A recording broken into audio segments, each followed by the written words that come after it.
and good morning if you're on the West Coast or somewhere in between. Thanks for being here for today's Bloomerang webinar, Silent Auction Strategies, 5 Easy Changes for Higher Revenues. And my name is Stephen Shattuck, and I'm the VP of Marketing here at Bloomerang, and I'll be moderating today's discussion. And before we begin, I just want to let everyone know that we are recording this presentation, and I'll be sending out that recording as well as Sherry's slides just a little later on this afternoon. So if you have to leave early or perhaps you want to share the content,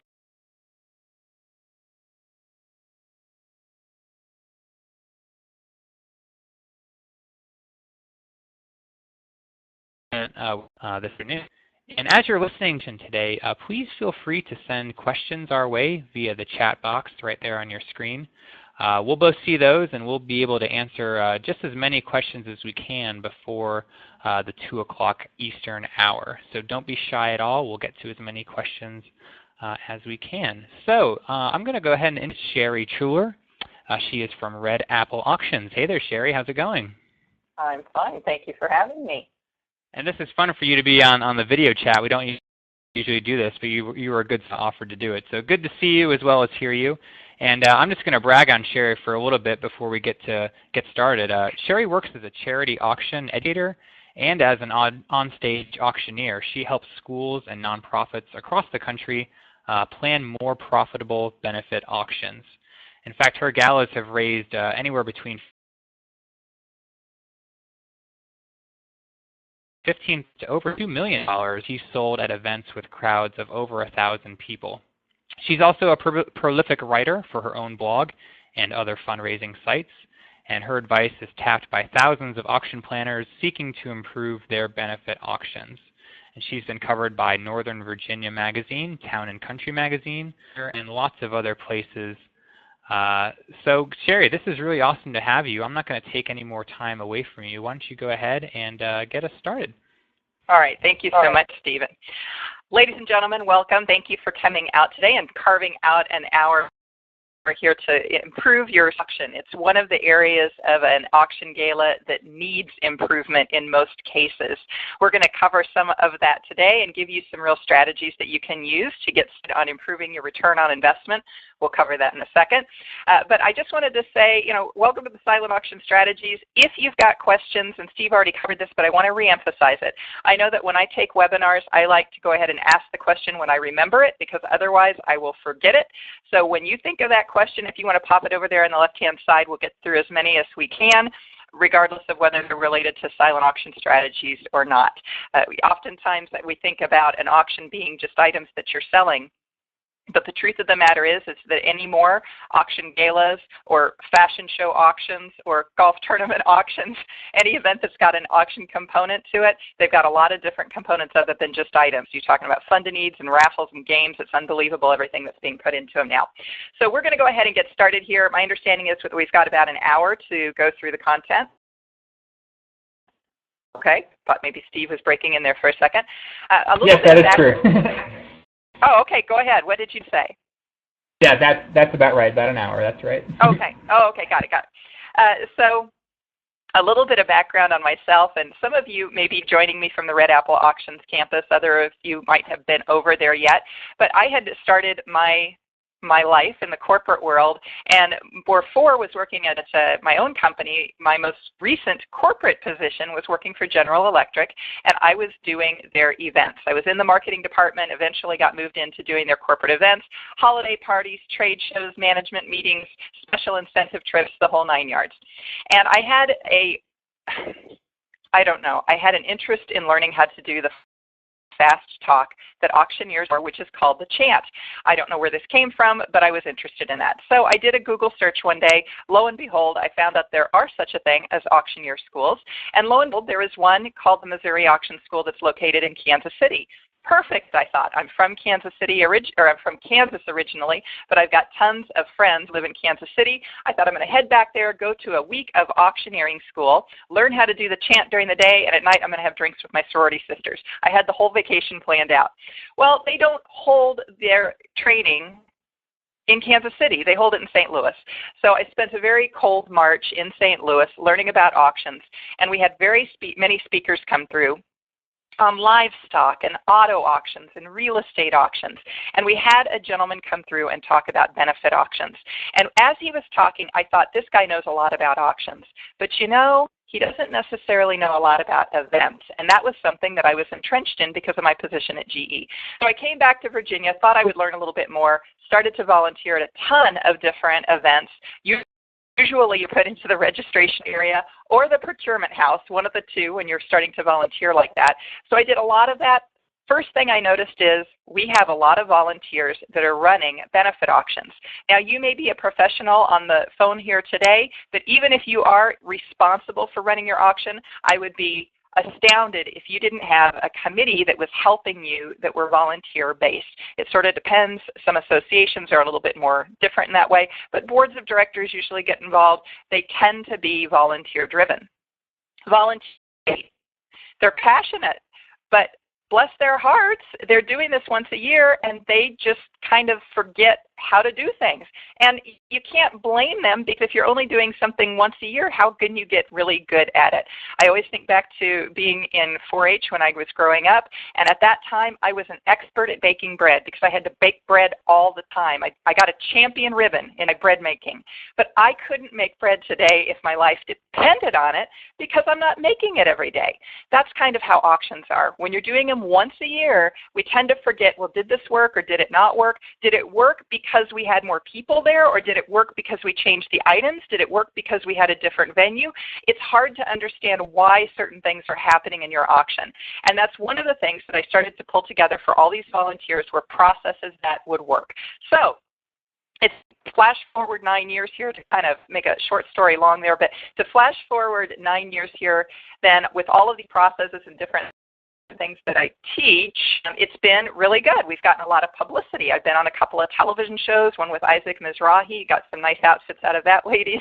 On the print side, I've been featured in a lot of different magazines. That was kind of highlighted by Steve.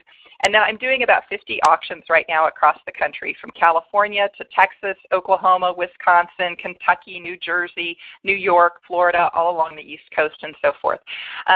What I teach in my classes, products and everything works. People don't change that much regardless of the states that you're in. There's certain psychology that can be used to help boost your revenues, and you'll learn some of those today. It's my belief that any time you are having an auction, if that auction, whether it's part of a fashion show or whether it's part of a traditional sit-down dinner gala, whether it's part of a chef tasting event or a wine there's 3 components that are going to go into making that event rock. It's going to have to first have item acquisition. That's the first leg of my 3-legged stool analogy that I like to use. Just like if you have if you have a chair that's got 4 legs, you can kind of balance on all 3 and make it work throughout the course of your dinner. But if you got a 3-legged stool, by golly, all 3 legs need to support their weight. Item acquisition is one of those 3 legs that needs to be strong. Looking in realms of this area, we're looking at things like items should we get, what kinds of items should we get, who should we ask, how should we package things, does it make sense to put these 2 things together, or should we keep them separate because we'll make more money if we keep them separate? Gosh, we got this donation, should it be a raffle, should it be a silent, should it be something that we put into the live auction? How do I turn down items graciously? How do I make my get my board focused on the stuff that I want to go get for our auction? All of those fall into item acquisition. The second leg of the 3-legged stool is audience development. This is, at GE, we used to say how to get your butts in the seats. How do you get the right people there, though, for your auction is a bit more critical because you want people who have disposable income and who, if they're not already passionate for the cause, can become passionate to the cause. So when we look at topics in this realm, we're looking at things like honorees. We're looking at things like sponsorship programs and underwriting programs. I've got a client right now in Milwaukee. Their big thing is sponsorship. We're spending a lot of time talking about their sponsorship program because that's the area of growth for them. We might be talking about seating charts because I know you're spending a lot of time on seating charts if you're doing a traditional sit-down dinner gala where people get to choose where they want to sit and so forth. We talk about changing the mindset so that instead of being in this mindset of I'm coming to get a deal, which is incredibly prevalent at silent auctions, we change that to coming to support the cause. Those are audience development. The third leg of the three-legged stool, which just blew right past us, we're going to jump back up there. I don't know what happened there. Why'd that go so fast? Operations is the third leg of the three-legged stool. This is where we get into processes like registration and checkout, technology, if you're using any sort of technology, whether that's credit at the very basic credit card swiping technology to mobile bidding, for instance. We talk about themes, decor, how you're marketing your event. All of that falls into operations. And wouldn't you know that today most of the focus is right here. It's in that marketing segment, drilled down into the silent auction and specifically 5 key features. I was up in Philadelphia, this was probably a couple of years ago, running an on-site workshop. And before we got started with the content, we went around the room and asked people about their auction and what they were struggling with. And this one woman piped up and said something that I'm going to share with you in a moment. But the obvious point, in fact, maybe I'm going to jump ahead and I'll go back. What she said is every spend takes away from our bottom line. And this is not the mindset that I encourage my auction chairs to have. If you start treat your gala like a business, you start to make investments here and expect payoffs, you start to run it like a store, like Macy's is a store, you're going to have greater success. If your gala is a business, your silent auction is your high-end, or not your high-end, it's more of a traditional boutique. So if you think about anything from a store that you like to shop in, ladies, a dress shop. It could be something as massive as Macy's or Lord & Taylor or even Marcus, depending on where you like to shop. But when you're looking at those stores, there's not much difference between you and them. You've got opening times, closing times, so do they. You've got items that you've got to sell, so do they. You've got to merchandise, so do they. You got to figure out how to and get credit cards and checks, so do they. The big difference between you and them is that they're open 364 days a year. You're open one night for 4 hours. Even if you're using technology, maybe that's 2 weeks out of the year. You can't put things on sale. You're not sending out coupons if something doesn't sell. So the way I see it is your marketing needs to be extraordinary because you're expecting people to march into your store, buy everything above value if possible, and leave all in one night. So if we can borrow some of these marketing tactics from the corporate world, you're going to see a lot more success. And you know what? They spend millions of dollars trying to figure out how to get people to buy more. All we need to do is steal a few of those, and we're going to start to see better gains in our silent auction. This woman, as we were going around the room, had said everything we spend takes away from our bottom line. This is not a business mentality. As you start to make in your auction and you don't see a payoff, then don't do it again. But if you see the payoff, that's where you're going to start to appreciate some better returns. Case in point, this is Kathy Klotz. She is in a little tiny nonprofit in the southeast corner of Minnesota. And Kathy, for I believe it's 18 years, they would make $3,000 to $5,000 in their little silent auction that they did every year. And she was getting frustrated because after 18 years, you're thinking this is a lot of work for $3,000 to $5,000. So she went to her CEO. She said, I heard about this class that's taking place in silent auctions. I'm really getting frustrated. I think that we could benefit from this. She took the class. She's done some other things. In 2 years, she went to over $41,000. For the first time ever, they have a surplus in their scholarship program, which is what they raise money for in their gala. Learned techniques in a little tiny town that you'd have trouble finding in southeast Minnesota. If you want to hear her case study, it's about a 15-minute interview where I talked to her about what she did to make a difference. You can do that underneath the free resources tab on my website. Second group, this particular one is a school. Usually we have some schools that dial in here as well. I see hands in here. Thank you, Jared. Thanks for weighing in there. This particular woman on the left, her name is Robin. Robin was an auction chair. A couple of years ago, I started working with her at a smaller school in Richmond, Virginia. They have 130 girls, I think, that go to that school. My details might be a little off on that, but they may say it in the testimonial there. They have girls that are 6th, 7th, and 8th grade. For 10 years, they would do an auction, and they would raise about $19,000, $17,000 to $19,000 in that realm. Robin is sitting there. She helps her husband in his business, so she's got a business mind. She's like, this just seems like a lot of work for $17,000 to $19,000, and she's got such a nice Southern accent because because here in Virginia, further south you go, you start to hear that nice drawl. She's like, I just can't believe we don't make more than that. So she went online. She bought a book on benefit auctions. She read it cover to cover. She then went online. She saw that I happened to be speaking 3 hours away. She better put her best friend Janie in the car. This is Janie over here on the right. Put her best friend Janie in the car. They drove up and speak. On the way back, Janie said, well, Robin, what'd you think? And Robin says, I'm going to make 3 big changes because I see we need to improve. First thing she did, she bought software to help registration and checkout. Second thing she said is, we shouldn't be doing a potluck dinner. I'm going to talk to somebody and see if we can do a proper sit-down dinner. And she said, the third thing we're going to do is, in that case, they were hiring an auctioneer. Janie said, they're never going to approve and you're never going to get approval for it. Well, she found a mom to be the caterer. She went and talked to the committee who approved the software. Robin ended up paying for me out of her own pocket. At the end of the night, they hit $68,000. It was a $50,000 gain after 10 years of making $17,000 to $19,000. And if you go online to this particular link down here, you'll get to be able to hear Robin talk about that. You'll hear her best friend Janie. And this woman right here, bless her heart, she was one of the people who said we should not be spending money on our auction.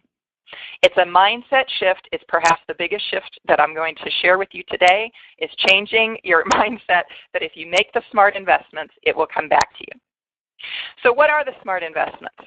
There's 5 that I'm going to share with you today. There are many others that you can employ, but the truth of the matter is that at least if you can get started out, you'll start to figure out what's going to work best for you.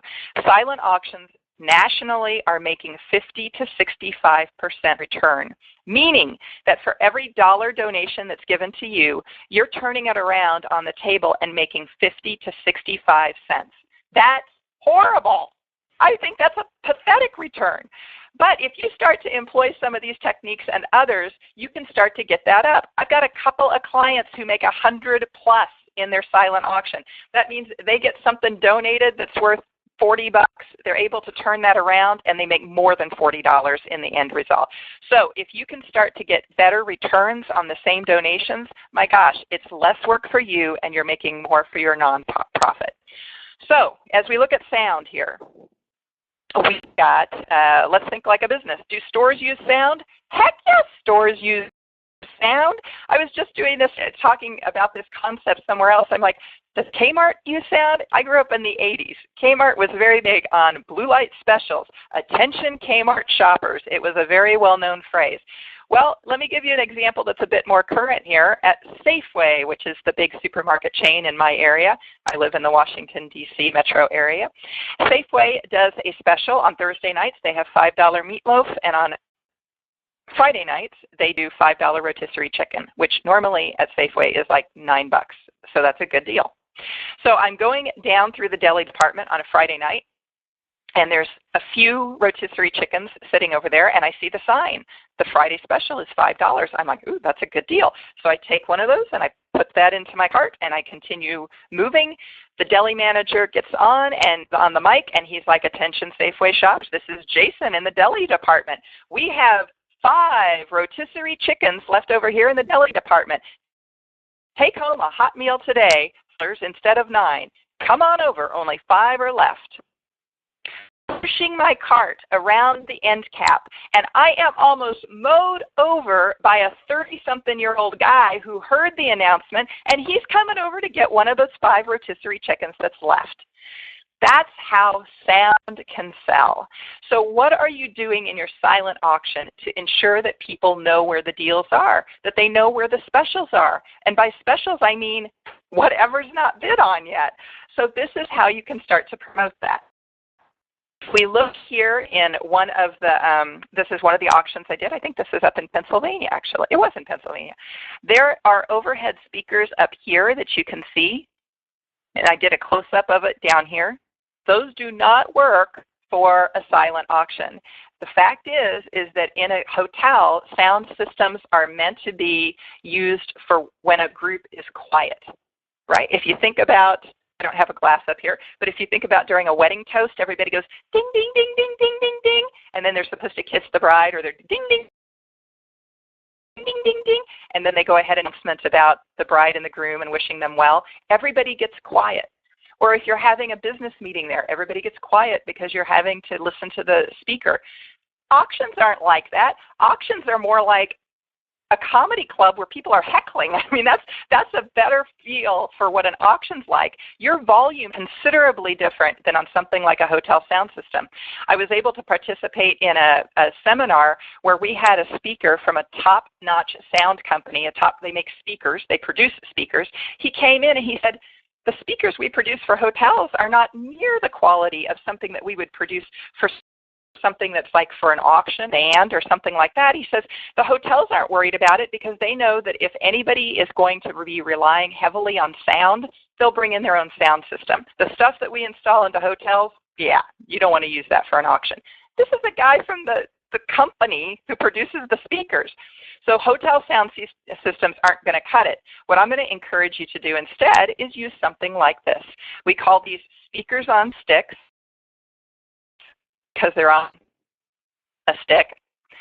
That's about a 7-foot-high speaker there, and you can see there's one there, we have one there, we have one there, we have another one down there, and that, my friends, is half the auction.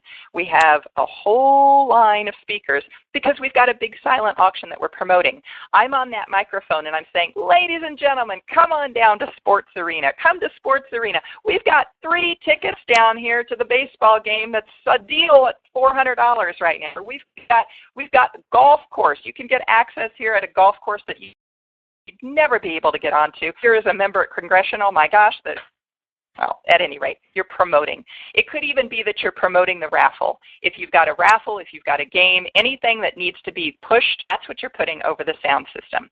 If you're selling 10 items in your silent auction, I probably wouldn't go to the trouble of putting a sound system in something like this.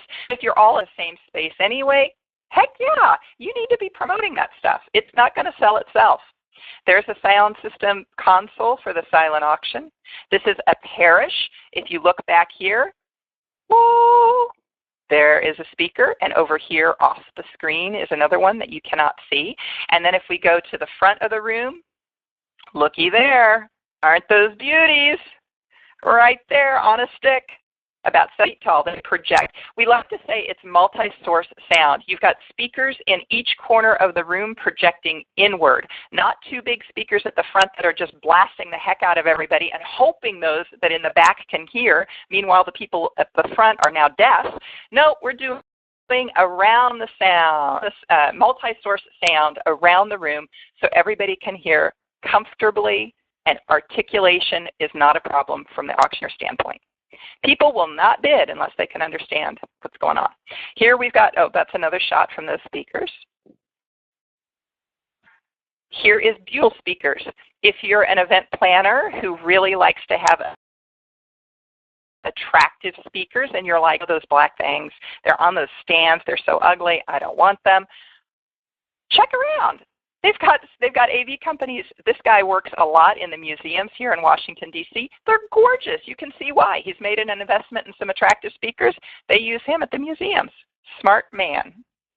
If you're in a tent, right up there, baby, there they are. In fact, we've added another 2 speakers up there. If you've got a tent that doesn't have a wall, see how this doesn't have a wall here? If it's sideless, you're going to have a greater problem getting that sound distributed than if they have sides. Sound contains better. In this case, it tends to escape underneath it. Number 2, we have the right lighting. I'm going to answer some of these questions over here. Number 2 is the right lighting. So do stores use lighting to sell things? Yeah, I think they do. What I did to show you an example of what I'm talking about is I went down, this is in a neighborhood near me. This was after hours. As you can see, stores are starting to close. How do we know that? Because if I look here, do you think this store is open? No, it's dark. No enter going on. It's dead. What about over here? Nope, nothing going on. But look over here. Light, people, activity. So in our silent auction, do we want to have it romantic and dark, or do we want to have lights and energy? We want lights and energy. That's the hint. So let's go ahead and make sure that our silent auctions look bright. This is an example of a silent auction in, I don't know, maybe 1776. Pre-Revolutionary War days, this is how we did silent auctions. Why it's happening nowadays at the Four Seasons Hotel, I don't know.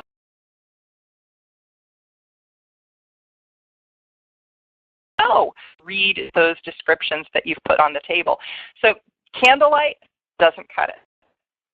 Bad. How about this? Not. Here's a story on this. We have a hospice group.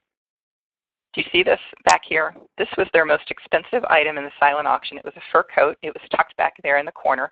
Now, at the time that this was shot, I get there a couple hours before the guests arrive. So this was probably around 4 o'clock before the guests got there. It's still light. Light's coming in. But as it's going to get darker throughout the evening, the only light they were going to use were these sconces. Now, not all, but many, will set it up so that there's an auction chair. The auction chair's responsibility is to get items. The gala chair's responsibility is to get bodies in the room. So the gala's overarching responsibility for the event, her focus is people, and then the auction chair is tapped really for her connection in getting stuff. So I'm standing there visiting with the auction chair, and she said, I said, well, it looks beautiful. It really looks beautiful, Trudy. You've done a nice job out here. And she says, yeah, though, the gala chair said that she didn't want it to be all bright in here because it would be uncomfortable, and she wants to create this nice environment.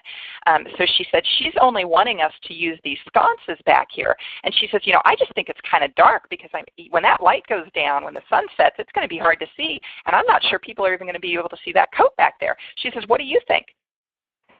Oh, I said, I don't know. I said, I thought we were here to raise money. And she looked, and she said, we are here to raise money. And she stomped right off, and 3 minutes later, whoosh, the lights came on. We had light in the silent auction all night, and I will tell you that coat did sell. So that is an example of the auction chair and the gala chair kind of having it out there, but rightfully so. So what happens if you're in a situation and you're trying to figure out here what's going to happen when the sun goes down? Look, this is a terminal. You can see the planes are out here taking off and landing. It's going to get dark. So they put in canned lights. These canned lights then shine down on the tables. Here's school in a gymnasium. Those of you that are schools participating today and you have a gymnasium auction, you know that these lights are nightmarish to work with. They take a long time to warm up. They were doing an astronaut theme. They wanted to have constellations on the ceiling. They didn't want to have the lights on. But what are you going to do when you've got all these fabulous are going to sell? You got to do something.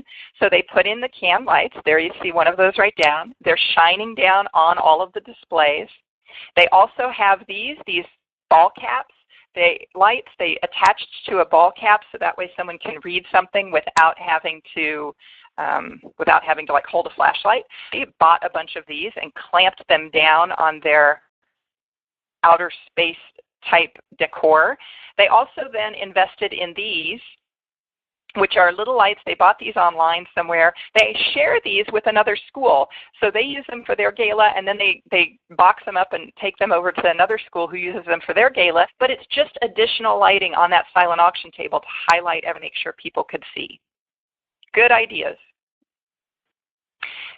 Number 3 is adequate space. I see that we've got a lot of people here that are weighing in. I appreciate you saying where you're from. That's kind of helpful because it's not easy for us to see it offhand when we're glancing over there. I just want to see if there's anything that came in that I should answer now.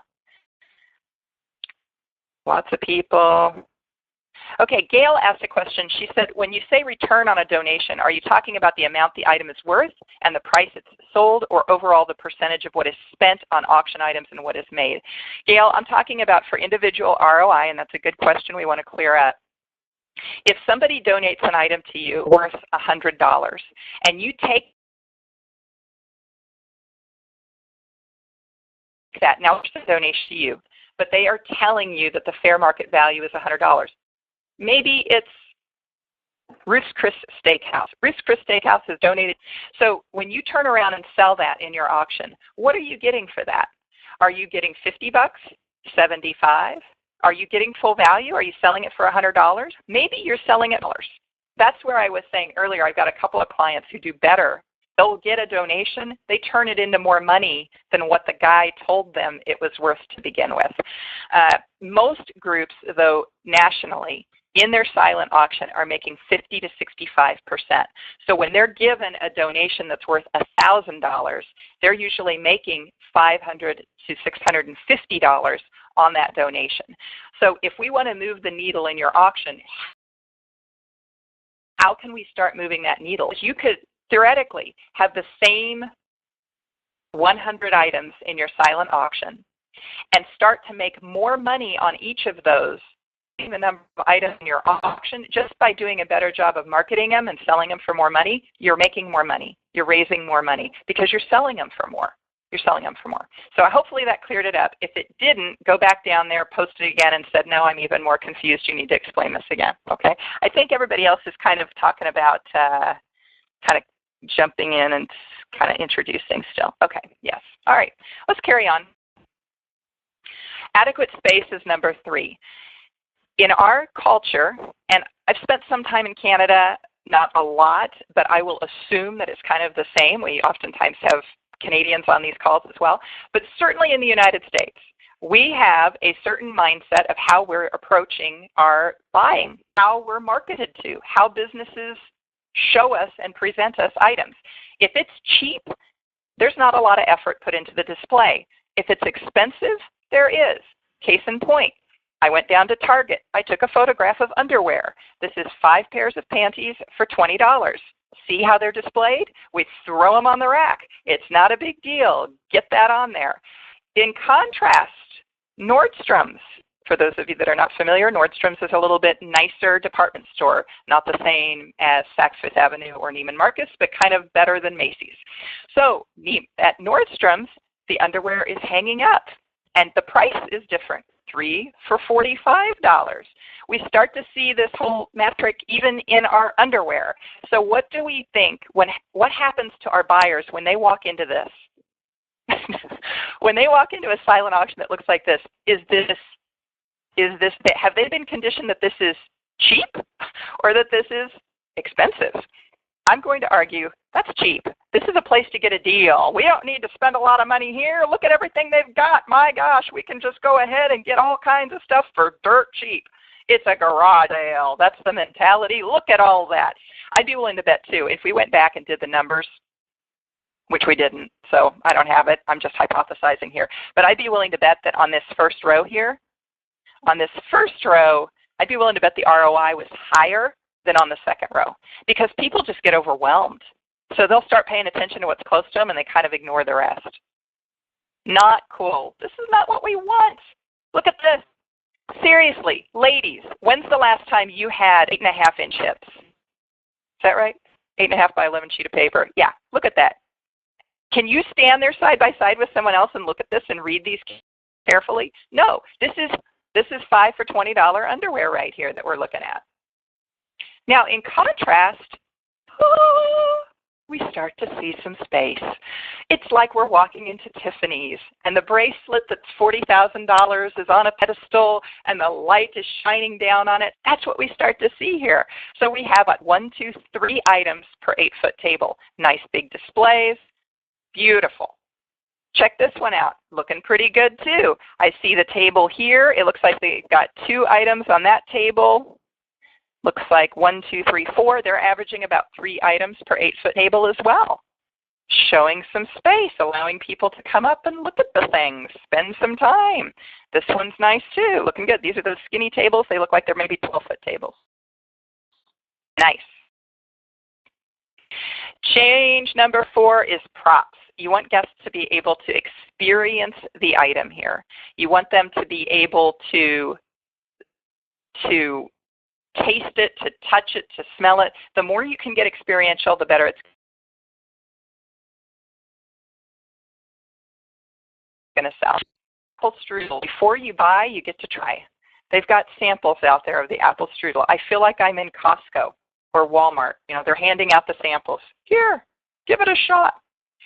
Here we've got a baseball bat We've got a picture of the stadium. Now, we are not selling the baseball bat here. We are selling a game. But what this is serving as is a prop. It's enticing. It brings people in. They see it. It's fetching. They'll go in and they'll look at more depth to understand whether or not they want it. This is kind of what we're going for here, is what can we do? Some people will just stick out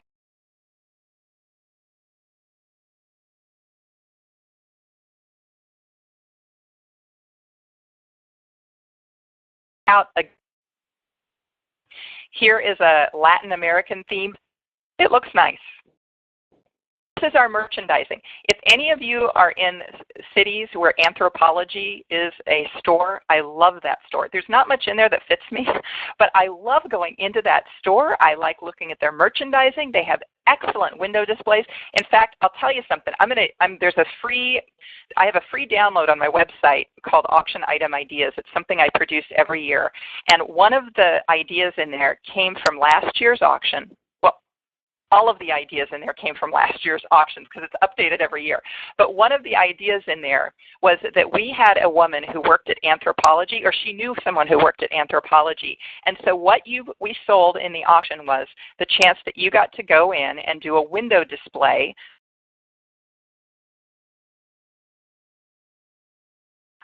at Anthropologie. If you don't know the store, this isn't going to mean anything to you. But if you spent any time in Anthropologie and know what a great job they do of merchandising, you're going to understand that for some people, this would be totally cool. It's crafty. It's hands-on. You're getting to help design stuff. They do these fabulous things with fruit and tissues that we sold in our auction with a chance that you got to go in and help design a window display for Anthropologie. So this item will speak more to those of you that are schools on the line. We have first position in the carpool lane. What do we have for the display? Is this not cute?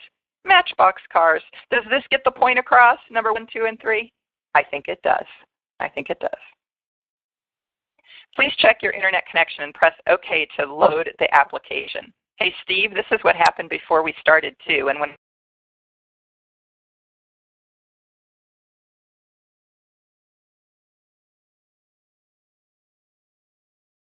I did that. Here, presenter. Oh, there you go. You disappeared from me. Graduate here. You look in here. There you are. There you go. Okay.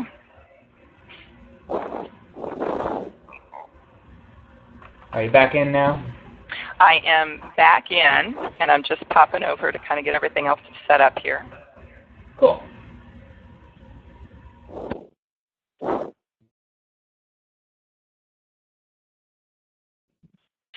And, oh, there it is.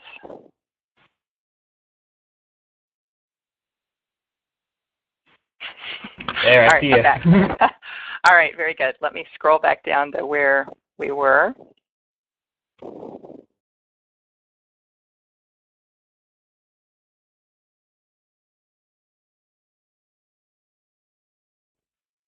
I included photos because I wanted you to understand that if you're a high-end gala, maybe you've got one of the top events in New York City or Seattle or San Francisco, it wouldn't be unusual to have $17,000 earrings in your silent auction, as this group did.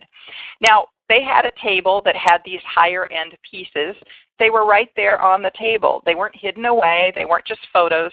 It was a touchy-feely. You could actually see them. They had a security guard nearby. I won't deny that, but they had them out so that people could appreciate them. The other point that I would say, not necessarily on something that's this expensive, if you are selling jewelry of any sort, please include a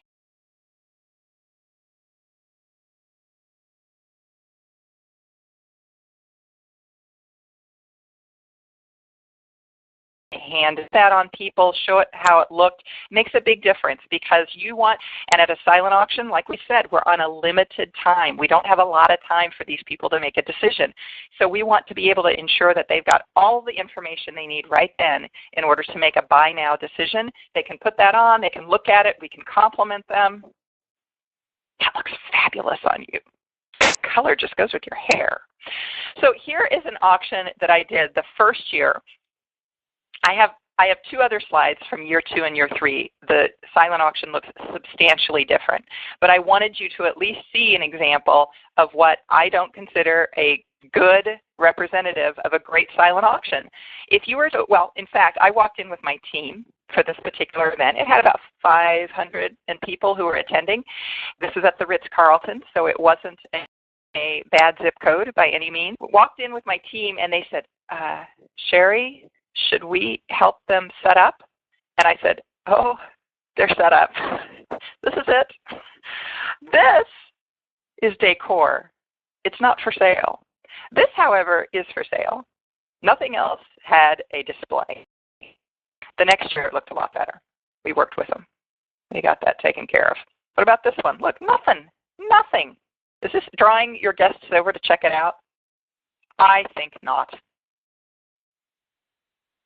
Change number 5 here. So some of those were more in the merchandising area, on-site merchandising. What we're going to now is the bid sheet itself. Now, the purpose of a bid sheet is to convey the bid. That's it. There shouldn't be a description on the bid sheet. The purpose of the bid sheet is to convey the bid. So what can we do on the bid sheets in order to encourage people to buy? There are several things that we can do, but the one I'm going to share with you today is guaranteed bid. This can be controversial. It's one of those things that I've seen committees debate. And if you are a volunteer, or even if you're not, if you're dealing with people and you just know this isn't worth fighting about, then just give it up. Don't even try it. But it is something that will make you more money. It will make you more money. But it's not always a fan favorite of the committee. If you think like a business, businesses make it exceedingly easy for us to see. Do you want to do a layaway? How about a lease on this car? Do you check, cash, credit card, PayPal? We're taking PayPal now. Bitcoin, we got it. All of these different ways to buy things. So when we think like a business, we want to make it easy for our guests to spend money as well. One way that we can do that is through what we call a guaranteed purchase, a guaranteed bid. It's called Buy It Now on eBay, but we do not want to use that term on your sheets. My understanding is that eBay has trademarked that line, so you do not want to use it on your sheets. You got to find a different name. Instant purchase, take me home, lots of different options out there for you. So guaranteed purchase is an opportunity to buy an item outright. And it includes, most often, a premium. So if we see over here, we've got a donation of a gift card to a restaurant, and all the bidding can take place here, but then at the bottom, what do you see there? Guaranteed bid, $465. But the value is, it looks like 306 maybe. Let me just see here. Yeah, that'd be about right. So that $465 represents 150%, 152 technically, 150% of the value. $465 is greater than the value, but if you really want this item, fine. For a premium price, put your bid number down there. You can buy it outright and take the thing home right now. We have ways of implementing it. The rule of thumb is generally about 150 to 200% of value, but this does vary. It varies with your timeline, program, the item itself. It could be 80% of value. It could be 500% of value. You'll need to figure that out. Here at a school auction, this was middle school carpool, something or the other. The guaranteed purchase price was $2,065, it looks like. So that's what made them happy. They were saying in their committee, you know, if we sell it for $2,065, we should be high-fiving each other. If your committee is a glass is half empty sort of committee, and you're going to be sitting there going, we could have sold it. If that's your committee, it ain't worth it. Don't use it. You don't want to sit there and fight your committee and say, I know we could have made more money. I know we could have made more money. Just say, you know what, we're not going to use it. But I will tell you, you get this right, you're going to make more money. It's just sometimes a hard sell. The reasons that I like it are threefold. First, it attracts bidders through psychology. There's an enormous amount of psychology, and we're just scratching the surface here today. But if you are walking by the tables, and in this case you can see there's still a bid sheet here, there's still a bid sheet here, but this one, oh my gosh, there's no bid sheet. That's because somebody already bought it at the guaranteed purchase price. This looks to be an iPad that was purchased. So when people walk by something like this, the first thing they do is they stop and they look at what they've missed. And I will walk up to people and I'll say, oh ma'am, I'm so sorry, but that one is already sold. And she'll say, I know, I just want to see what I missed. Okay. So she reads through it, and then she starts paying attention to everything else that's selling on the silent auction table. I'm using the pronoun she as well because women are our bigger bidders in the silent auction. Men traditionally tend to be our bigger bidders in the auction. I'm going to cover that in this next subject here.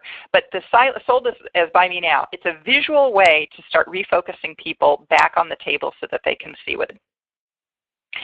Number 2, guys like it. If you want to get the men out of your bar and into your bid sheets, this is what you do. You put on guaranteed purchase because they're going to be interested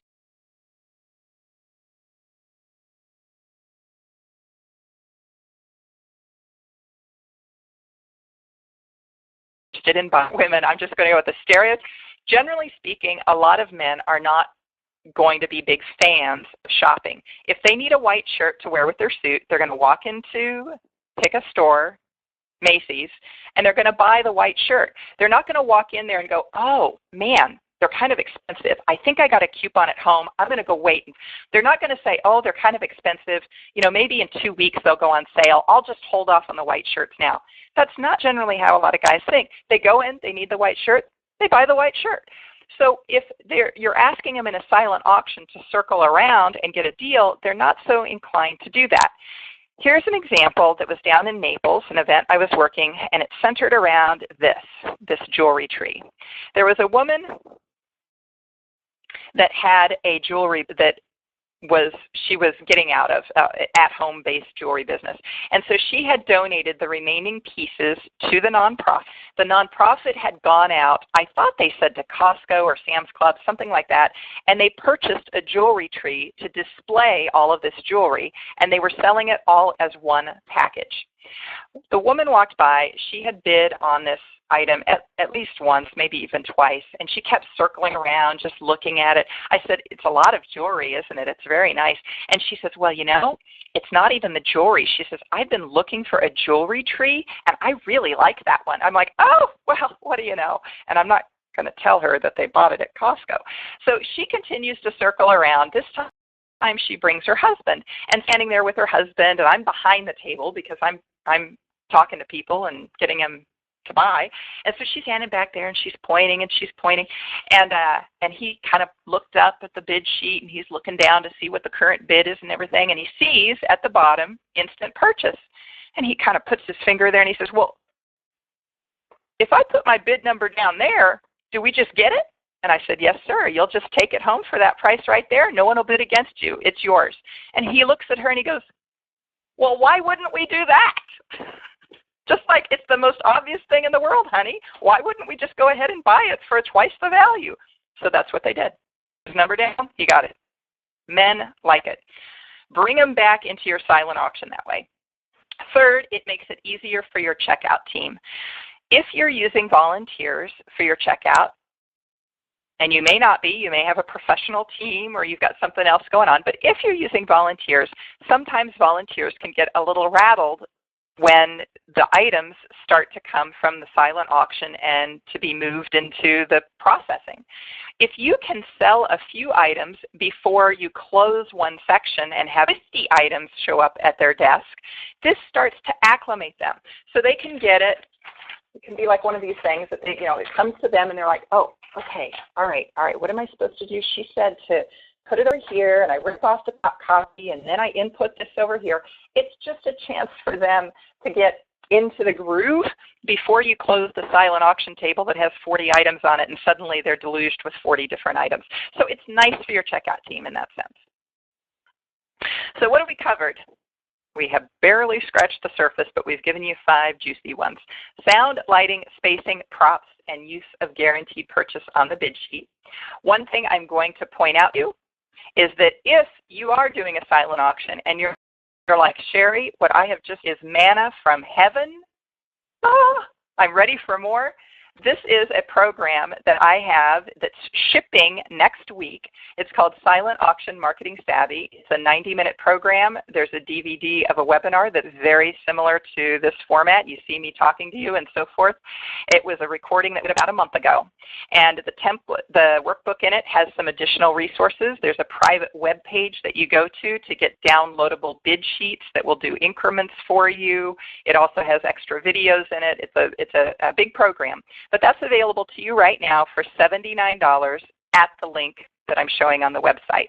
If you want to get it, you can go there and sign up and get it before it actually is kind of released. This is the pre-release right now. But what about items? People say, what about items? Do you have any help with procurement? Well, when I launched my business, I realized that one of the things I wanted to do is share some of these cool items that I'm selling every year and specifically help people with items that are going to sell for overvalue or have a better shot of selling for overvalue, higher ROIs. So I pulled in January of 2009, I pulled together this, which was called What Sold Great in 2008. And it was the top 100 items that I sold for overvalue in the auctions that I worked the previous year. I have done one of those every year. And right now it's called What Sold Supreme in 2013. This is what I alluded to earlier, that I was talking about the anthropology item. So What Sold Supreme in 2013 is currently the free gift on my web. Head over to redappleauctions.com. In the upper right-hand side is a little video of me talking and so forth. Put in your email there. It's instantly emailed out to you. I don't get involved. So if you didn't get it, you might have mistyped your email. It happens a lot. But you can put your email up there. It's automatically sent out. And then I would encourage you to share that with your team, your procurement team. Go through it. Highlight things. It's amazing what you can do if you put some heads together on some of these items. It really works very well. And I am wrapping up with just enough time here to answer some questions, Steve. That's great. On the page in front of you, you can see some places where you can reach out to me. We're on a lot of the different social medias and so forth. And for that matter, I might have an auction near you in the very near future, so that could be even an in-person meeting as well. Steve, I'll turn it back over to you. Great. I'm getting a lot of good tweets. People are actually emailing me, telling me how much they're enjoying this presentation. Really cool stuff. There's a lot of things that you talked about that I had never heard or read a lot of auction item people talk about. So thanks for all the great information. Hopefully everyone enjoyed it as much as I did. I think they did, based on some of the chat here. So we've got a lot of questions. I'm just going to kind of scroll through these and pick out some that I think look good. Jennifer's got a question about props. Do you run into issues where guests assume that the props go along with the item? What do you tell people about props and not getting that confused? That's a great question, Jennifer. And in the one photo that I showed you, which had the bat, for instance, that was a prop. And they usually will put a sticker or a tent card on it that says for display only, or they will say prop. Case in point, one of the auctions that I was doing in May in Philadelphia, they had a wonderful prop for one of their items.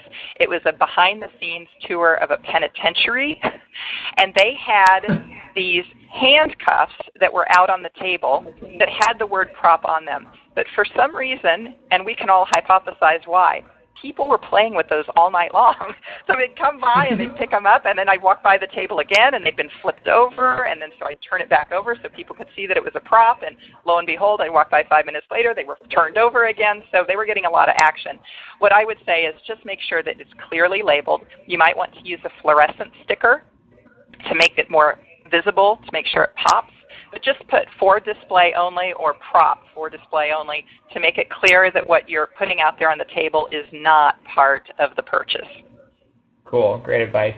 Yeah. Interesting question here from Gail. Gail is wondering, what are your thoughts on adding the value to the bid sheets as opposed to omitting it? So actually putting the value of the item right there on the sheet. Is that a good idea to do?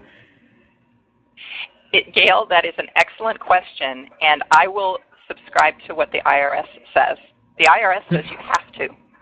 Oh, there you go. We don't have an option in it. It needs to be put somewhere before the bidder makes a decision to bid. So if you're only putting it on the receipt, cut it. The impact is that if later on the person is audited and that comes to be a point of question, they don't get to do the tax off, but you, the nonprofit, pay the interest, the penalty, and the tax.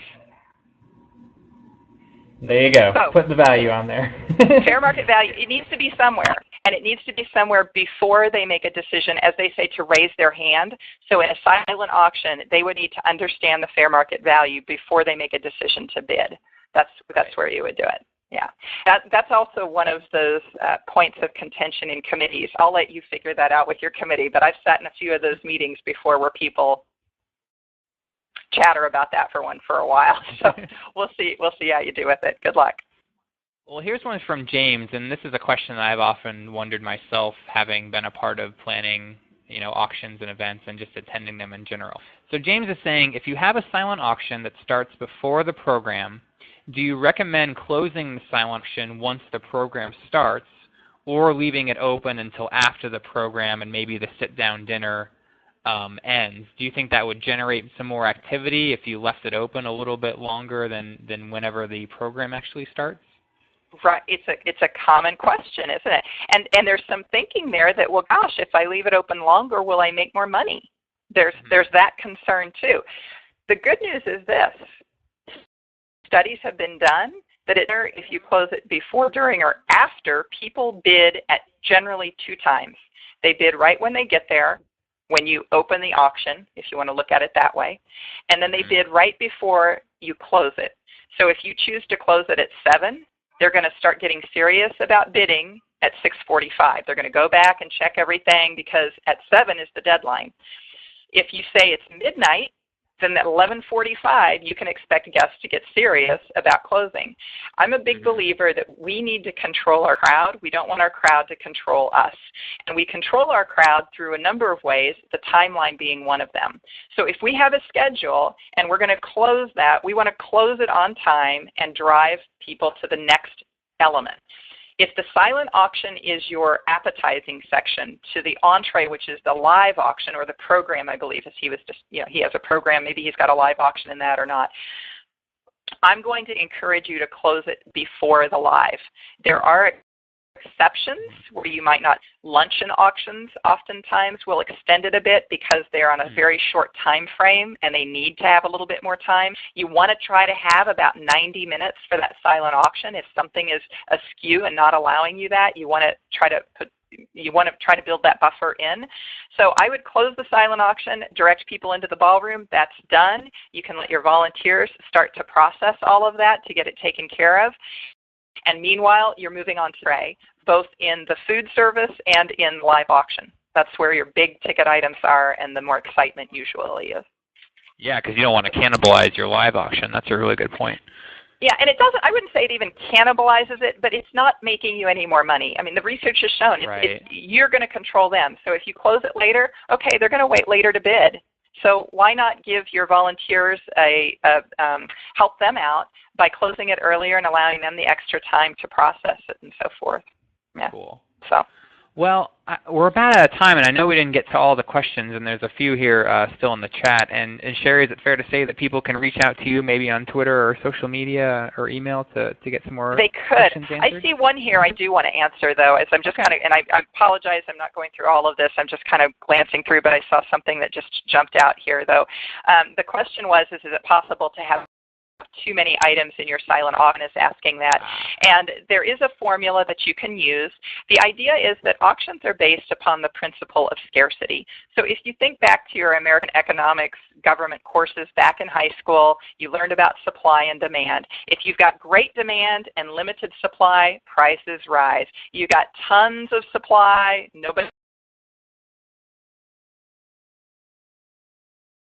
the interest is fall. The same is, remember we've been talking about psychology? It's this whole same concept here. So if I walk into your auction and it's a garage sale because you've got so much stuff, prices are already starting to fall. The way that you can get that balance then is that you want to create two buyers for you want to create two items on the table. So for instance, let's say that you've got 400 guests attending your evening function. And this evening function, generally people are coming with a spouse, a partner,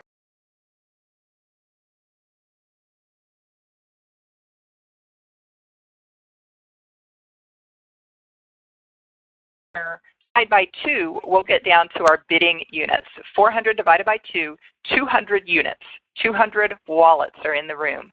200 potential buyers are in the room. If we take 200 divided by 2, we're now at 100 items. 100 is the magic number for you to target for your silent auction. If you tell me, Sherry, we're doing a bachelor-bachelorette auction, nobody here is coming with a spouse.